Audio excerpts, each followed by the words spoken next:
APJ Abdul Kalam साहब का जब राष्ट्रपति पद के लिए नामांकन तय हुआ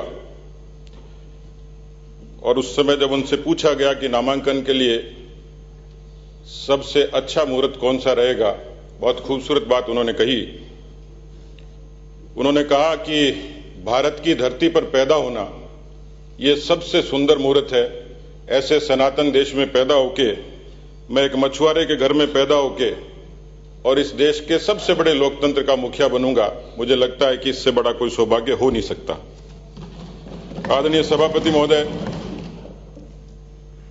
मैं जैसा समझ पाया, आज चर्चा होनी थी भारत के संविधान में अधिकारों और कर्तव्यों के बीच किस तरीके से संतुलन बना के इस प्रदेश के और देश के नागरिकों को जागरूक करके और इस भारत के उस लोकतंत्र को और मजबूती कैसे दें। मैं सबसे पहले श्रद्धांजलि दूंगा उन तमाम नाम और अनाम शहीदों को कि जिन्होंने कभी मुगलों से संघर्ष किया, कभी अंग्रेजों से संघर्ष किया और इस देश को विरासत में आजादी मिली। सभापति महोदय, ये आजादी का संघर्ष न एक दल का था, न एक व्यक्ति का था, न एक विचार का था। संपूर्ण भारत के लोगों ने, ऐसे ऐसे लोगों ने, हर बिरादरी के, पंथ के, मजहब के लोगों ने, इसलिए इस बात का भेद तो कोई कर नहीं सकता। न शहादत में भेद होगा, न नायकत्व में भेद होगा, न महापुरुषों में भेद होगा। मैं इस मुबारक मौके पर श्रद्धा से याद करूंगा राष्ट्रपिता महात्मा गांधी जी को, जिनकी 150वीं जयंती है, जिन्होंने इस देश में एक बड़ा संदेश दिया और उन्हीं के आधार पर इस देश का लोकतंत्र मजबूत हुआ। ये देश भगवान राम की, भगवान कृष्ण की परंपरा का देश है और बहुत आदि और अनादि काल से इतिहास, संस्कृति, धर्म, विचार, इसके आधार पर यह देश बढ़ता रहा। मेरे ख्याल से दुनिया में प्राकृतिक रूप से भी इतनी विभिन्नताएं किसी देश में नहीं होंगी जो भारत में है। इतना बहुविध संस्कृति किसी देश में नहीं होंगी जो भारत में है। अभिमान्य अध्यक्ष महोदय ने एक शब्द इस्तेमाल किया, सिंहावलोकन का।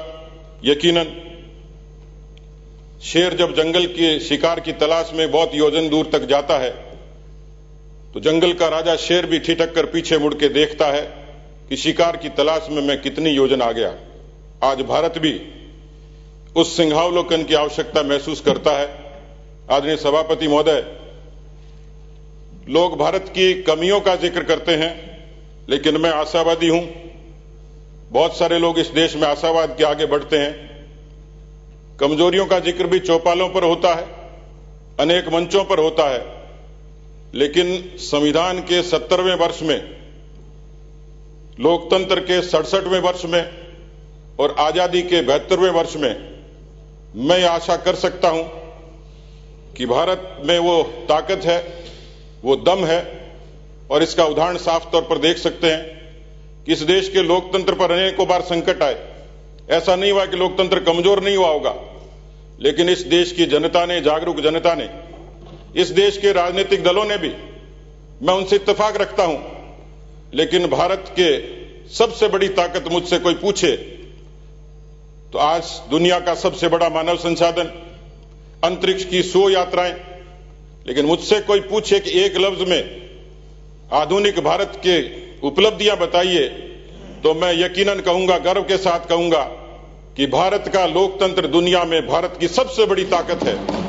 और निश्चित रूप से इसी लोकतंत्र से और इसी लोकतंत्र की भावना से भारत का संविधान उपजा है।